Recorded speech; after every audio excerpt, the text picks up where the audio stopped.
Dios les bendiga a todos, hermanos, muy buenas tardes. En este miércoles 10 de marzo, ya de este año 2021, ya son las 5 de la tarde y estamos listos para estudiar la palabra de Dios que tenemos para todos el día de hoy. Esta viene siendo la séptima parte, hermanos, la parte número 7 de esta serie, la Virgen María o la Virgen de Guadalupe. Si hay algún hermano por ahí que nos esté escuchando y es la primera que oye, hermano, sería bueno que escuchara desde la parte 1, porque lleva un contexto y el día de hoy no vamos a ver tantas diferencias ya con la Virgen Católica, María o de Guadalupe. Nos vamos a enfocar un poquito más en la vida nada más de María. Entonces de repente alguien puede decir, ¿qué tenía que ver eso con la Virgen María o la Virgen de Guadalupe? Bueno, es que esta es la parte número 7, hermanos. Si lo ve desde la parte 1, se va a dar cuenta que era lo que tenía que ver. Vamos a leer Lucas capítulo 1, versículo 56. Ahí nos quedamos la semana pasada. Acuérdense que estaba María con su prima Elizabeth. Estaban alabando y glorificando a Dios. Y decía el versículo 56 de Lucas capítulo 1. Y se quedó María con ella como 3 meses y luego se volvió a su casa. Bueno. Acuérdense, hermanos, que cuando el ángel Gabriel se le aparece a María, dice al 6º mes. Ese no es el 6º mes del calendario, es el 6º mes del embarazo de Elizabeth. Luego se va ella, María se va a ver a su prima y está con ella como 3 meses. ¿Qué quiere decir? Que se quedó con ella hasta el fin de su embarazo, cuando dio a luz a Juan el Bautista, de lo cual se habla aquí al final de este capítulo número 1. Bueno, María se regresa, hermanos, a su casa y ella lleva un embarazo aproximado de 3 meses, 3 meses y medio. Y se regresa a su casa, hermanos, pues a enfrentar, ahora sí, las consecuencias de traer esa pancita, porque todo el tiempo ella estuvo con Elizabeth. Y Elizabeth sabía que era obra del Espíritu Santo, que era el Mesías, que era el Señor, pero los demás no sabían, hermanos. Acuérdense que para el espiritual entiende todas las cosas, pero para el que no es espiritual, estas cosas son locura, dice 1 Corintios 2:14. Entonces ella regresa después de haber estado 3 meses sola en las montañas de Judá, se había ido para allá, y ahora regresa embarazada. ¿Qué piensan, hermanos?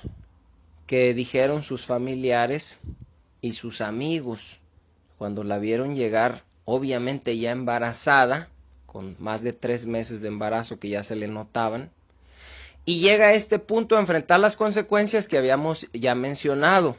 Empiezas a tener problemas con tu familia. María empezó a tener esos problemas por causa de Cristo, al grado que José, hermanos, estuvo a punto de dejarla.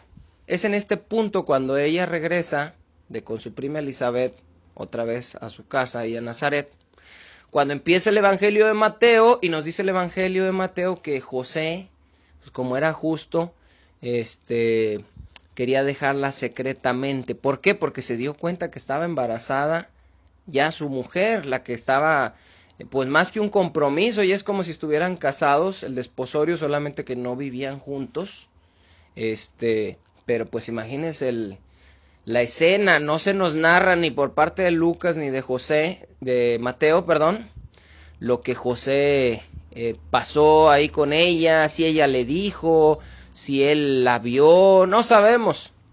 El caso es que él planeó dejarla porque pensaba que María le había sido infiel. Después de esto, hermanos, bueno, pues al final Dios arregla ese asunto con José, enviando un ángel y diciéndole que lo que estaba en ella del Espíritu Santo era que no temiera recibir a su mujer. Y bueno, pues hasta ahí Dios ayudó a María con esa situación, haciendo que José no la abandonara, cosa que sí pudo pasar. Incluso mencionábamos, la podían matar. Y después de eso, hermanos, se van y dejan su tierra. ¿Por qué? Por causa del censo que hubo. Eso lo vimos, ya saben, en el capítulo 2 de Lucas. Dice, vamos a leerlo rapidito, Lucas capítulo 2, versículos 6 y 7, ya cuando están ahí en Belén. Y aconteció que estando ellos ahí se cumplieron los días de su alumbramiento, y dio a luz a su hijo primogénito, y lo envolvió en pañales, y lo acostó en un pesebre. Porque no había, dice la palabra de Dios, lugar para ellos en el mesón. Ahora fíjese bien, hermano. Ella acababa de dar a luz y estaba lejos de su tierra, de sus conocidos, de sus amigos, de sus familiares. Se entiende por el griego aquí lo que escribe Lucas, que María no fue asistida por nadie en el parto. No hubo una partera ahí, no hubo alguien que tuviera cuidado de ella por la situación que se estaba viviendo con el censo. Ella estuvo sola. ¿Cómo nos damos cuenta? Porque ella misma corta estas tiras de tela en las que envuelve a Jesús. Ella lo envolvió en pañales. Eso era algo que le correspondía a la partera o a las mujeres que estaban ahí ayudando con el parto. Yo lo que quiero ver aquí, hermanos, es qué pensaría María. Vamos a meternos un poquito en el personaje, en la mente de María. ¿Qué pensaría María mientras estaba envolviendo a su hijo y acostándolo en un comedero para animales? ¿Por qué? ¿Qué pensaría, hermanos? Bueno, porque ya sabemos que el ángel le había dicho: vas a tener un hijo, el santo ser que nacerá, será grande y será llamado Hijo del Altísimo, y un montón de cosas que uno se pudiera imaginar. Bueno, pues este niño va a nacer y algo grande va a pasar, todos van a venir, por lo menos lo menos que pudiéramos esperar, o que hubiera esperado María, es que hubiera un lugar para él. Un lugar donde acostarlo, hermanos. Lo acostó donde comían los animales. Entonces, lo que quiero que veamos aquí es cómo, a pesar de que Dios la eligió a ella, como nos elige a nosotros, ella vivió situaciones normales como cualquiera, hermanos. Jesús mismo, siendo Dios, experimentó este mismo tipo de situaciones. En las casas tenían animales, y esos animales pues los tenían en alguna cueva aparte o en algún cuartito aparte, y ahí tenían su comedero, ahí donde los alimentaban, a los asnos, a los animales que tuvieran ahí. Y ahí en ese lugar, ahí lo acostaron a Jesús, hermano. No es algo, a veces nos imaginamos como que lo acostaron en pajitas, ¿sí? No, era un lugar sucio porque era para que comieran los animales ahí, pero no había lugar para él. Entonces, ¿qué pensaría María? Muchos de los predicadores, hermanos, que yo he escuchado, tratan de utilizar la lógica y dicen: ¿a qué padre le gustaría que su hijo estuviera enfermo?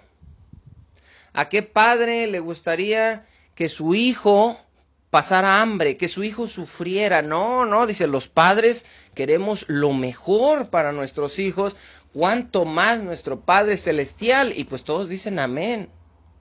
Y suena bonito y suena lógico, pero a esos predicadores y a los que piensan así, yo les pudiera preguntar, hermanos, ¿qué padre, teniendo a su disposición toda la tierra, porque dice, mía es la tierra y su plenitud, los mejores palacios, los mejores lujos, las mejores ropas, porque Dios tiene a su disposición todo, porque el oro, la plata, todo le pertenecen? ¿Qué padre que tiene a su alcance todo permite que su hijo, el único, el más amado, nazca y lo envuelvan con tiras de tela de una forma muy humilde y lo acuesten en un comedero para los animales? ¿Qué padre, hermanos, permitiría eso? ¿Verdad que no es lógica la forma de interpretar a Dios? No podemos decir, un padre es bueno porque les da cosas buenas. Y un padre que no da cosas buenas, aparentemente, entonces no es bueno. Dios, hermanos, es mucho mejor padre de lo que podemos ser cualquiera de nosotros. Y nosotros pensaríamos, no, si fuera mi hijo yo le hubiera puesto unas buenas ropas, un palacio, gente que atendiera a María. Y dice Dios, no. Dios es mucho mejor padre que nosotros, mucho más bondadoso, misericordioso, amoroso, fiel. Y Él decidió hacerlo así. Él decidió que su hijo naciera así, teniendo todo. Ahora, les pregunto, ¿qué pensará María de esto? ¿Cómo se sentiría? ¿Por qué les digo esto, hermanos? Porque estamos viendo también, al mismo tiempo que vemos diferencias entre la Virgen María y la Virgen de Guadalupe católica, que no tienen nada que ver una con la otra, lo hemos venido viendo. Hemos visto similitudes entre la María bíblica y la Iglesia, o cada uno de nosotros, hermanos. En primer lugar, llega el ángel y le da las buenas nuevas. Le dice Dios esto y lo que ya vimos. Eso simboliza cuando nos predican el evangelio. Acuérdense que un ángel es un mensajero. Entonces, cuando alguien nos predicó el evangelio, simboliza cuando María llega este ángel y le da ahí la palabra. Después de eso, ella se va con Elizabeth y alaba a Dios y engrandece mi alma al Señor y mi espíritu se regocija en Dios mi Salvador porque ha mirado la bajeza de su sierva. Y están ahí y tienen un tiempo de alabanza, de adoración, comparten sus experiencias. No, mira, yo era estéril, no, pues yo ni conocía varón. Y bueno, esto simboliza, hermanos, cuando después de que nos predican nos empezamos a congregar y empezamos a tener comunión con los hermanos y llegamos y hermano, mire, y Dios hizo esto y a mí me sacó de acá y a mí Dios me está usando de esta forma, tal, y todos alabando y glorificando y adorando. Pero después de eso, María se regresó a su casa. Y ahí simboliza, hermanos, cuando después de que nos predican, después de que nos congregamos con otros hermanos, pero después regresamos a nuestra casa. Y en nuestra casa no creen.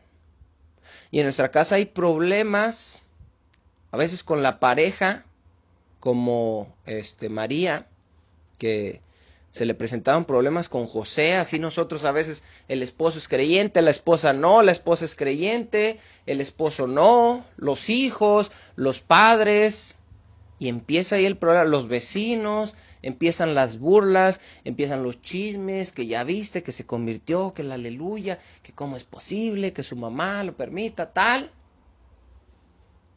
Eso también lo vive María. Y después, hermanos, María, Dios la hace que deje su tierra, su parentela y la casa de su padre. ¿Se acuerdan de Abraham? Bueno, pues así también Dios sacó a María del lugar donde ella estaba, en Nazaret. Como también nosotros, hermanos, tenemos que dejar nuestra tierra, nuestra parentela y la casa de nuestro Padre en un sentido espiritual, dejando todas aquellas tradiciones, dejando todos aquellos lazos que nos ataban a las tradiciones religiosas, todas aquellas fiestas paganas que celebrábamos y que ahora ya no participamos de muchas cosas. Todo eso lo vamos dejando, igual que María. Y vienen, hermanos, muchas otras pruebas, muchas otras situaciones a las vidas de los creyentes, como le vinieron a María. Y a la iglesia, hermanos, en vez de decirle pare de sufrir, en vez de decirle ya no, todo va a estar bien, porque esa es la predicación, tristemente, que se da en estos tiempos. Ven a Cristo y todos tus problemas se van a solucionar. Si no tienes trabajo, si tienes problemas familiares, si estás enfermo, tú ven a Cristo y te resuelve todo. una forma muy carnal de querer llenar las iglesias, hermanos, con fines económicos, no buscando las almas, no buscando a los hombres, sino a lo suyo. Y a la iglesia, hermanos, se le debe enseñar que es normal pasar por muchas situaciones, pruebas, aflicciones, persecuciones. No es cierto eso de que ya no viene nada. Después de creer en Cristo apenas las cosas comienzan. No es cierto, hermano, es apóstata, ese hermano ya se desvió, ese hermano. Mateo capítulo 13, versículo 5, hermanos, es muy importante que todo lo que uno dice tenga un sustento bíblico.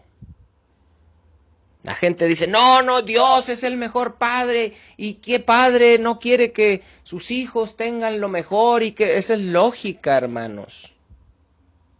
No es Biblia, no es palabra de Dios. Mateo capítulo 13, versículo 5, está hablando Jesús de la parábola del sembrador. Y en la parábola del sembrador, hermanos, si no la conoce, ahí la puede leer en el capítulo 13, hay 4 tipos de tierra o de lugares donde puede caer la semilla, que es la palabra de Dios. Uno es junto al camino, la segunda es entre pedregales, la tercera es entre espinos, y la cuarta es una tierra fértil. Ahorita no vamos a estudiar la parábola a profundidad, pero quiero que veamos el segundo lugar que nos marca donde puede caer la semilla. Mateo 13:5, esta tierra entre pedregales. Parte cayó entre pedregales donde no había mucha tierra, y brotó pronto porque no tenía profundidad de tierra, pero salido el sol se quemó, y porque no tenía raíz se secó. Esto está hablando de un tipo de personas. Está hablando de gente que le predicaron el evangelio. Y nos lo explica el versículo 20, se lo explica a sus discípulos. Y dice, el que fue sembrado en pedregales, fíjese lo que quiere decir. Este es el que oye la palabra y al momento la recibe con gozo. ¿Cómo recibió mucha gente la palabra cuando le predicaron? No estamos hablando de los que la despreciaron. No, aquí es gente que sí la aceptó. Y la aceptó con gozo, hermanos. Pero no tiene raíz en sí, sino que es de corta duración. ¿Qué cosa? El gozo. Pues al venir la aflicción o la persecución por causa de la palabra, luego tropiezan. ¿Qué viene, hermanos, después de haber creído? Aflicción y persecución por causa de la palabra. ¿A quiénes? A todos, como le vino a María. Le predicaron, se fue a convivir con Elizabeth, y luego que vino, aflicción y persecución por causa de la palabra. Su familia, sus amigos, sus vecinos, conocidos y su prometido. Fuertes pruebas, aflicciones. Y mucha gente, hermanos, dicho por la misma Biblia, después de que les vienen estas cosas, se secan. Dice, al venir la aflicción o la persecución por causa de la palabra, luego tropiezan. Acuérdese que Jesús es el camino. Y cuando les dicen que Jesús es el camino, que perdona sus pecados, que para que usted no esté en el infierno y cosas así, pues la reciben con gozo, y más si le dijeron que todo le va a ir bien, y que usted va a sanar, y que su familia, y que va a prosperar su negocio, usted va a tener dinero, Dios le va a ayudar a cumplir todos sus sueños. No, pues la gente está feliz. Y empiezan a caminar en el camino, empiezan a leer su Biblia, empiezan a oír música cristiana, empiezan a congregarse, pero después viene aflicción. Y viene persecución por causa de la palabra, y esta gente tropieza y dice, no, a mí no me explicaron que era así. A mí me dijeron que era todo pura felicidad, pura victoria, y que yo era un campeón. Esto no me gusta. Lucas capítulo 8, versículo 13 está explicando la misma parábola, pero agrega algo más. Los de sobre la piedra son los que habiendo oído reciben la palabra con gozo, pero estos no tienen raíces. Creen por algún tiempo y en el tiempo de la prueba se apartan. ¿Cuándo se apartan, hermanos? En el tiempo de la prueba. Ya tenemos 3 palabras: aflicción, persecución y prueba. Tiene que estar consciente como creyente de que todas esas cosas nos vienen, nos van a venir y nos siguen viniendo cada vez a veces más fuertes que los anteriores, tal como le pasó a Abraham y como les han pasado a todos. Le vinieron a María, hermanos, y a los que quieran ser nuevos creyentes y a los que quieran seguir a Cristo y a los que quieran servir a Dios, les van a venir también, hermanos. ¿Qué cosa? Aflicciones, persecuciones y pruebas. Muchos pastores, en su gran mayoría, no predican esto porque esto no es atractivo, hermanos. Venga para que Dios lo sane, es atractivo. Venga para que Dios lo prospere. Venga para que Dios le arregle su familia. Venga para que Dios... Eso es atractivo. Esto no. Venir para ser afligido, probado y perseguido no es atractivo, pero es la verdad, hermanos. ¿Sabe? El otro día estaba escuchando un comercial de unos brujos, porque cómo salen en el radio ya. Si hay más brujos que hermanos predicando en el radio normal. Y muchas veces pues la iglesia tiene una estación de puros cristianos, pero los brujos no tienen una estación de puros brujos, hermanos. XCW, brujo, la estación bruja, no. Ellos están en el radio normal, predicándole a todos. ¿Por qué? Porque si hacen una estación de puros brujos, pues no van a tener el mismo impacto que tienen en una estación normal. Pero la iglesia hace una estación de puros cristianos y se encierra, hermanos, en una estación como se encierran en los templos y no se le está predicando a todos más que a los que de plano le quieran poner ahí. Pero bueno, en un comercial de brujos decía: ¿tiene dolores de cabeza? ¿Se siente débil? ¿Cansado? ¿No duerme bien? ¿Se le están muriendo sus animales? ¿Tiene problemas con su pareja? Y un montón de cosas, hermanos, que pasamos todos. ¿Quién no se ha sentido mal, cansado, con dolor de cabeza? Y dice, bueno, pero a mí no se me mueren mis animales, pues porque no tienes. Pero si tuvieras, te darías cuenta que se enferman y se mueren. Y si tienes un negocio, dicen, no tienes ventas en tu negocio, pues a veces no hay ventas. A veces por la crisis, a veces tu negocio, el producto no es bueno, das muy caro, no sé, puede haber un montón de situaciones por las cuales te están pasando esas cosas. Pero ese comercial que atrae a la gente hacia los brujos es básicamente lo que están predicando en las iglesias. ¿Estás enfermo? ¿Te sientes mal? ¿Estás deprimido? ¿Estás pobre? ¿No tienes trabajo? ¿Tienes problemas con tu esposa? Ven a Cristo. Es el mismo anuncio. Y la palabra de Dios no nos enseñó eso, hermanos. La palabra del Señor no nos enseñó a traer a la gente así, porque los brujos son mentirosos y los brujos dicen que todos esos problemas que tú tienes, cuando vayas a verlos, todo se te va a acabar. ¿Es cierto o no es cierto? No es cierto. Brujos mentirosos y cochinos, dicen los cristianos. Pero los cristianos, hermanos, enseñan, los que están predicando, que el que tiene todos esos problemas, el día que venga Cristo, esos problemas se van a acabar. Y eso tampoco es cierto. y convierte a los que están diciendo eso en mentirosos, exactamente iguales a los brujos. Porque no es cierto, hermanos. Pero si les decimos eso, la gente no va a venir. ¿Para qué quieres un montón de gente interesada que no está buscando a Cristo? Si tú pones una campaña, ahorita que están las campañas, ya empezaron electorales, y regalas despensas y regalas dinero, nieves, aguas, elotes, pues se va a llenar, hermanos. Pero eso no quiere decir que estén interesados en el candidato.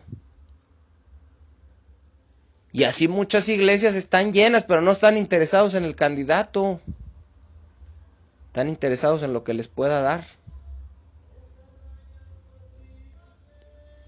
Nosotros, hermanos, ya los creyentes, aparte de los que apenas están empezando a creer, debemos tener cuidado de no tropezar con todas estas situaciones que vienen a nuestras vidas.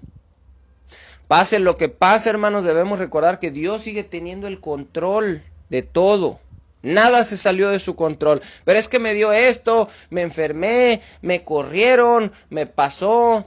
Todo lo que te está pasando está bajo el perfecto control de Dios. María, hermanos, demostró tener madurez espiritual, a pesar de que tenía como 13 años. Demostró tener raíces firmes que la mantuvieron fiel a Dios a pesar de las circunstancias. La podían matar a pedradas, la podía dejar su esposo, perdió su tierra, se fue ido de su casa, dejó su parentela, la casa de su padre. Quién sabe en qué situación se quedaron los familiares, los amigos ahí echando chismes. Y ella aguantó, hermanos. Ahora, María era igual a nosotros y ella no entendía todo lo que pasaba. ¿Usted entiende todo lo que le pasa? Porque yo sé, hermanos, que a ustedes les están pasando cosas diferentes con sus hijos, con sus parejas, con sus trabajos, con la economía, con la salud. Vienen cosas y las entendemos y decimos, ay, Señor, no, hombre, esto que me pasó, no, estoy feliz. No, no entendemos muchas cosas. Y María no entendía muchas cosas. Ahora, ¿qué piensa la gente cuando viene a Cristo, cuando están en Cristo y les pasan cosas? Piensan, Dios ya se apartó, Dios ya se olvidó de mí, Dios no me ama. O algunos piensan, ni existe, yo creo. O si existe, yo no soy su hijo, porque me están pasando estas cosas.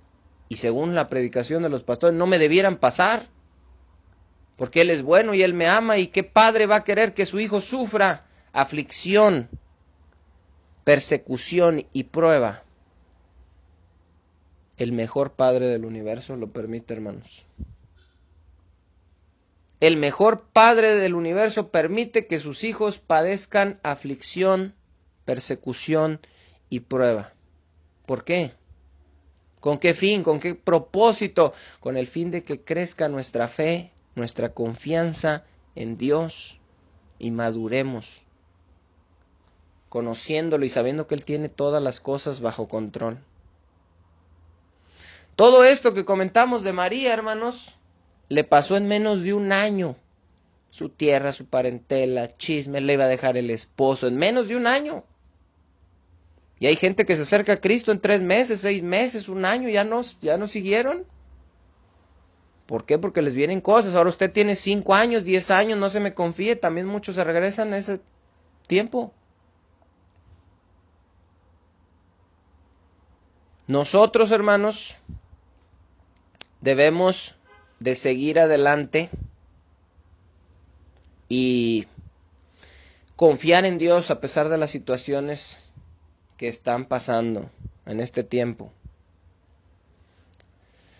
A María, fíjese, algo que no se comenta mucho y que es una realidad.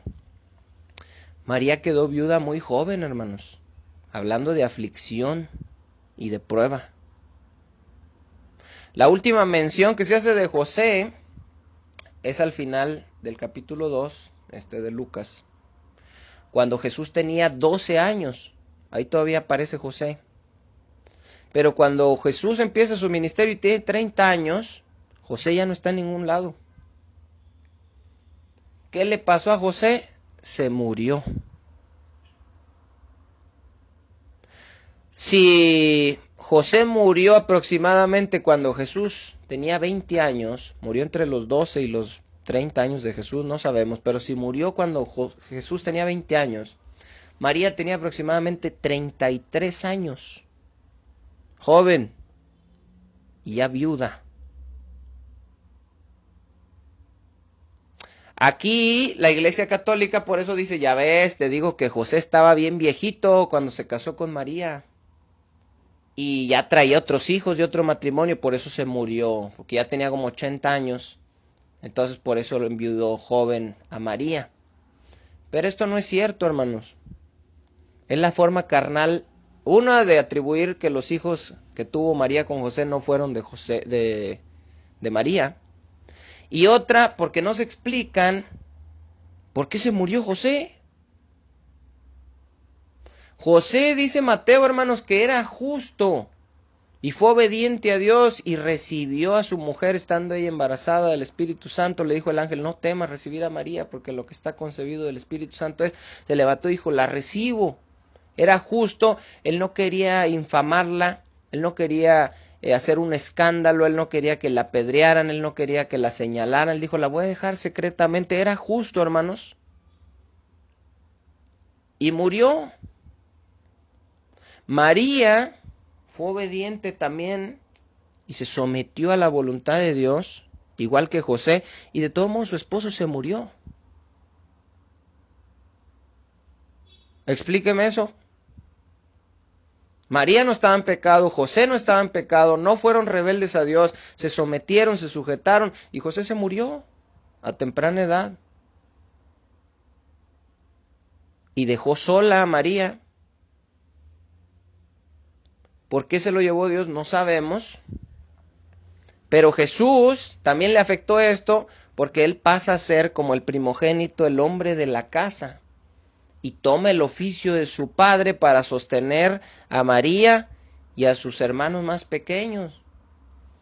Por eso dice en Marcos capítulo 6, versículo 3, ¿no es este el carpintero? Dicen, otros dicen el hijo del carpintero, pero aquí dice el carpintero. ¿Por qué? Porque Jesús tomó ese oficio. ¿Por qué lo tomó? Porque su padre murió para sostener a su familia.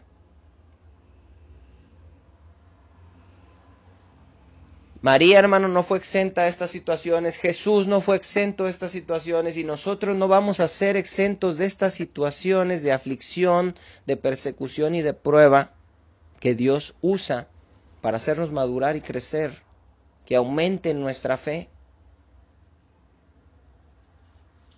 Ahora fíjese bien, vimos la semana pasada, antepasada, que Jesús dijo que para seguirlo hay que amarlo más que a nada y que a nadie. ¿Se acuerdan? Mateo 10:34, el que ama más a padre o madre no es digno de mí, el que ama más a esposa, hijos, hijas, no es digno de mí, y el que ame a su vida la perderá, y el que la pierda por causa de mí la hallará. Bueno, eso lo explicábamos, hermanos, y decíamos que Jesús lo dice. ¿Por qué? Porque cuando nos convertimos son los primeros que se nos van encima. La pareja, si no es creyente, la familia directa, padres, hermanos, hijos, la indirecta, primos, sobrinos, la familia, los amigos, los conocidos, los vecinos. Y es cierto, si los amamos más a ellos, entonces no seguimos adelante. Pero puede que hayamos seguido adelante amando más a Cristo. ¿Y qué pasa después? Si en el camino uno de esos o varios se mueren. ¿Qué pasa si en Cristo muere tu pareja, tus padres, tus hermanos, tus hijos? ¿Qué pasa? Es difícil de entender, hermanos, porque sabemos que Dios todo lo puede, es todopoderoso, y si alguien se muere es porque Él así lo permitió. Y estamos hablando primero, en primer lugar, de que Él permitió que se muriera José. Y María debía seguir adelante, sin amargarse, sin tropezar, y decir, Señor, no entiendo, pero pues tú te lo quisiste llevar. ¿Por qué les menciono esto, hermanos? Porque vivimos un tiempo complicado en el que muchos creyentes fieles como José han muerto. Y muchos esposos, esposas, padres, madres y hermanos de creyentes fieles también se han muerto. Así como a María se le murió José. Ahorita por el COVID se están muriendo un montón de familiares, de hermanos, esposas, esposos, hijos, padres, abuelos. ¿Y cuál es la primera reacción? Decirle a Dios, ¿por qué? Enojarse con Dios, ¿por qué lo permitiste? Porque creer que Dios no nos va a dejar que nos enfermemos, pues es fácil. ¿Y si te enfermas? Entonces creo que Dios no me va a dejar que me complique. ¿Y si te complicas? Entonces confío en que Dios va. ¿Y si te mueres?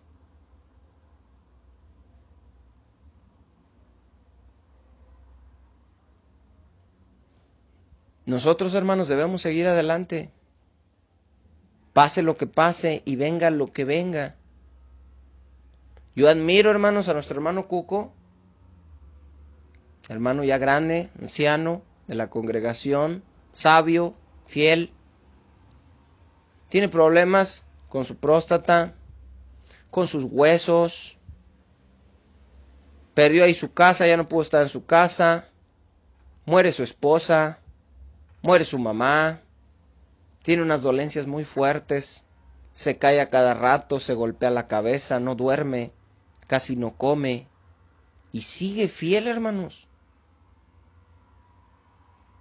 Y entre ustedes, hermanos, también se de gente que les vienen cosas y siguen adelante.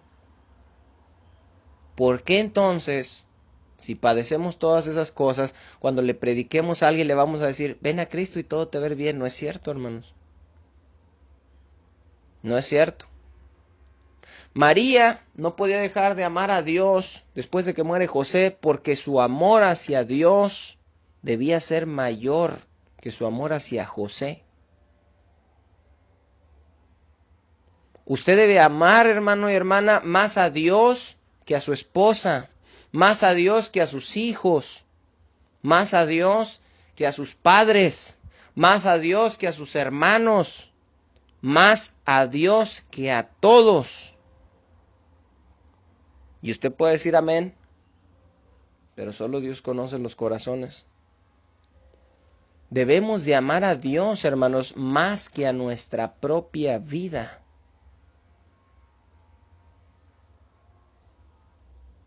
Es una información que nos sirve mucho y que debemos tener en estos tiempos. No es que no amemos a los demás, no. Claro que amamos a los demás, debemos amar a los demás como a nosotros mismos. Pero debemos amar a Dios más que a todos. Fíjese. Uno, hermano, ama muchísimo, muchísimo en el orden de Dios. ¿Quién es el que más debemos amar los casados? A nuestra pareja. Sí, el esposo a la esposa al esposo. Pero el amor más grande que a nuestra pareja debe ser hacia Dios. Yo debo amar más a Dios que a mi esposa. Mi esposa debe amar más a Dios que a mí. Y fíjese, la carne de repente se puede encelar con eso. ¿Cómo vas a amar más a Dios que a mí? Pues sí, así es, hermano, y está bien. Porque el día que la esposa falle y adultere, el esposo no se va a andar suicidando. El día que el esposo falle y que el esposo se vaya al mundo y abandone a la esposa no va a estar en depresión, no se va a tirar, no se va a volver a los ídolos.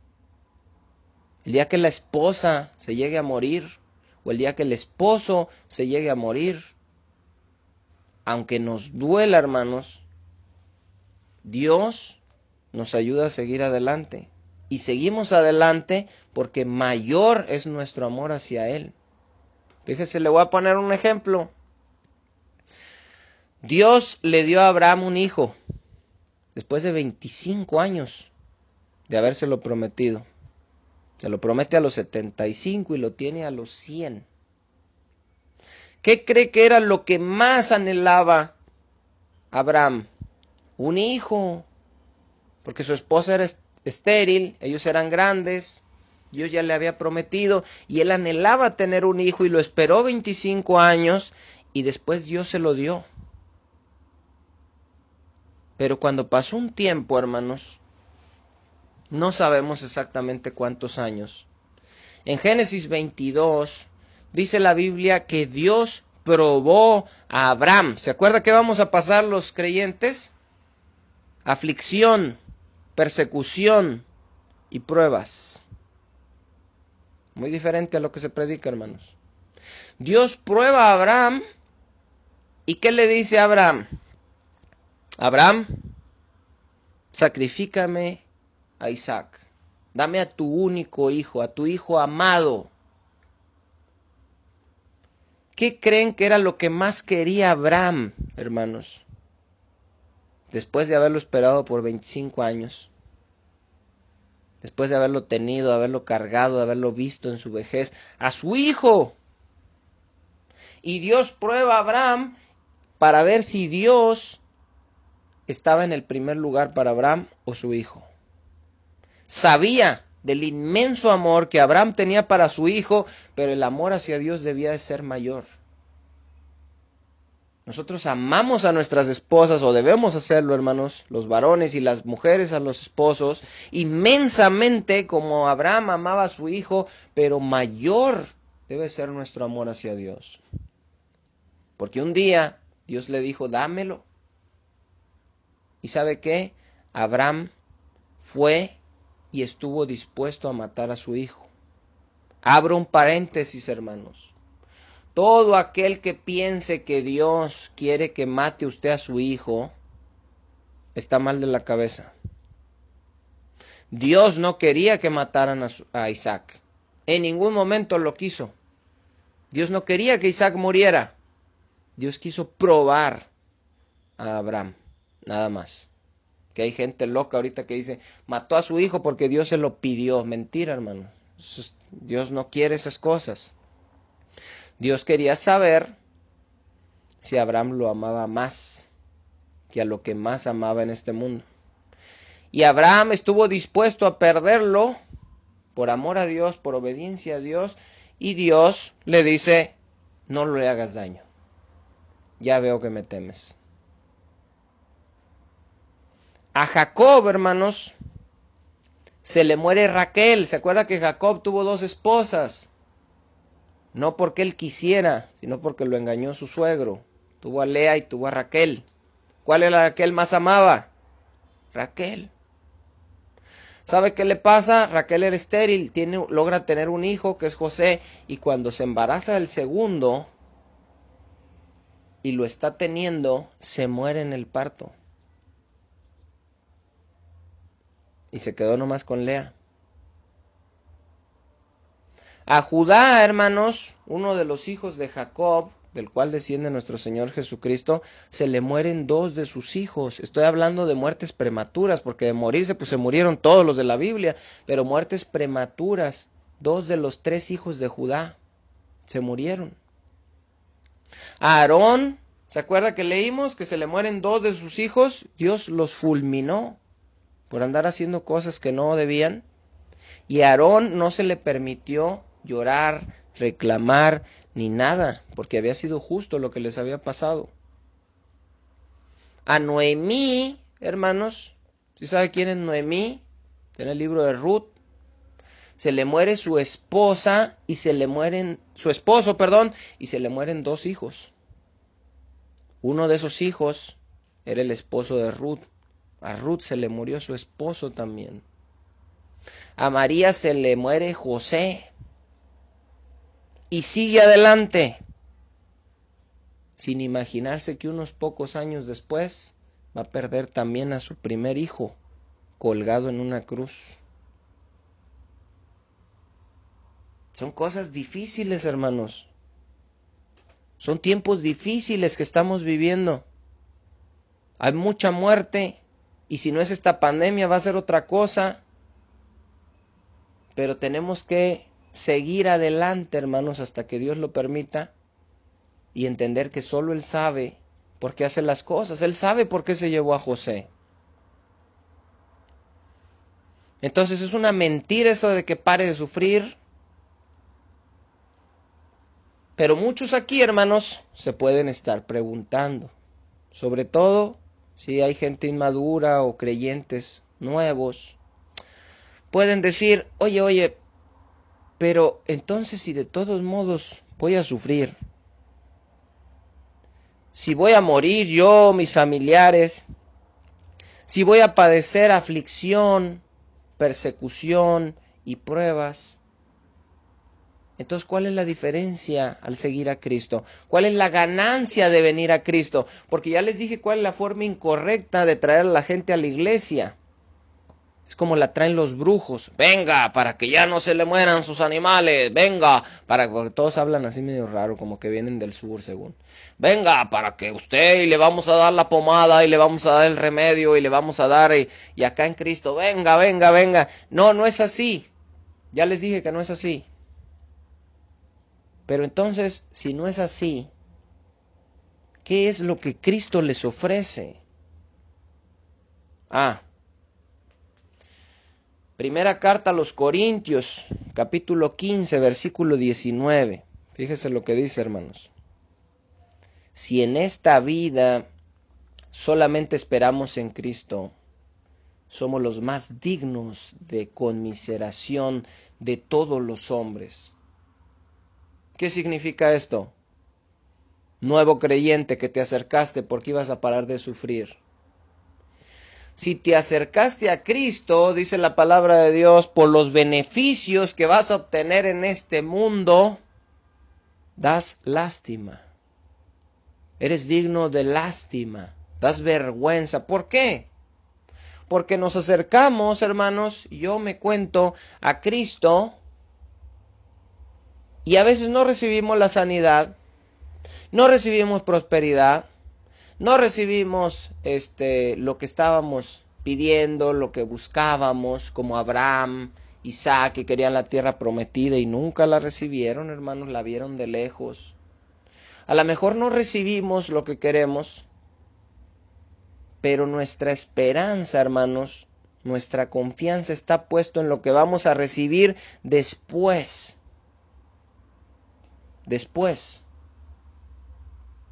Ahorita no es, las promesas de Cristo no son ahorita y no son lo que ves, son después y no las ves, por eso es por fe.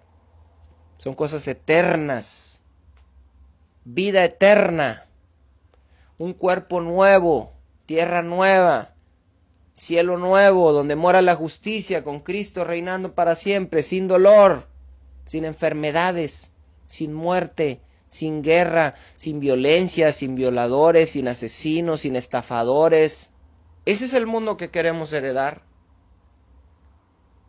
Y estamos esperando que Cristo venga y nos dé ese mundo, nos dé ese cuerpo incorruptible, nos dé la vida eterna.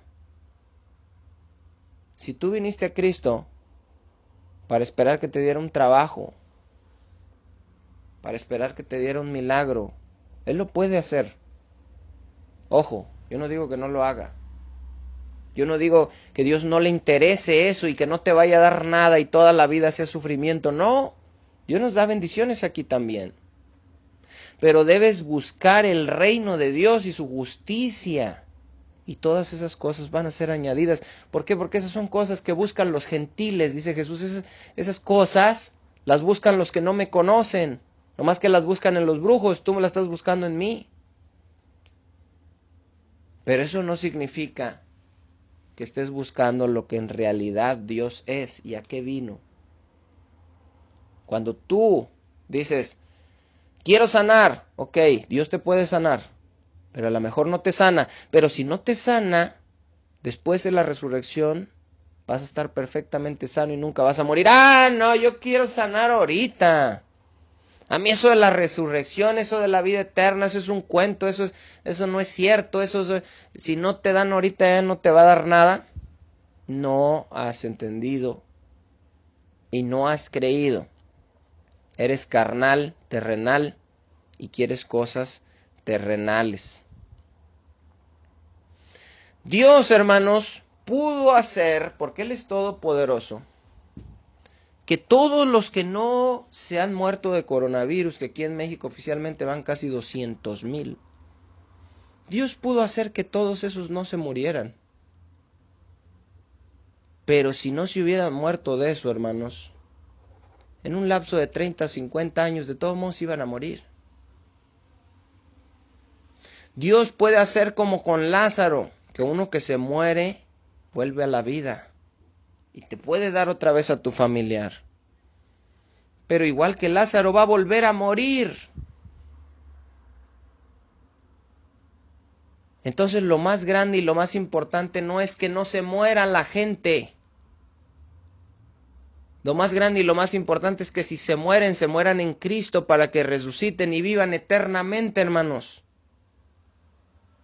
No es que no te mueras tú, es que si te mueras en Cristo para que resucites y vivas eternamente.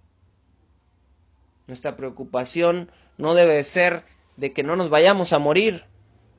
Nuestra preocupación debe ser después de morir, ¿a dónde nos vamos? Eso es lo importante. Porque si llegamos a morir, acuérdense que en la lista de las cosas que Jesús pidió, el que ame más a padre, madre, hermanos, esposa, y ame aún su propia vida. ¿Por qué? Porque alguien puede decir, ok, yo aguanto que me vaya mal, yo aguanto que me persigan, yo aguanto las pruebas, yo aguanto la aflicción, se me mueren familiares, amigos, hermanos, padres, hijos, todo. Pero ¿qué pasa? Después de que se le murieron todos a Job, le dijo Satanás, piel por piel. No está enojado porque no lo tocaste a él, pero tócalo a él. Y hay mucha gente que llega hasta ese punto, hermano, sigue avanzando en fe, pero dice, pero a mí no me toques, Señor. Sí perdí esto, sí perdí el otro, pero a mí no me toques. Y el día que le dicen tienes cáncer fulminante y te vas a morir, ¿cuál va a ser tu reacción?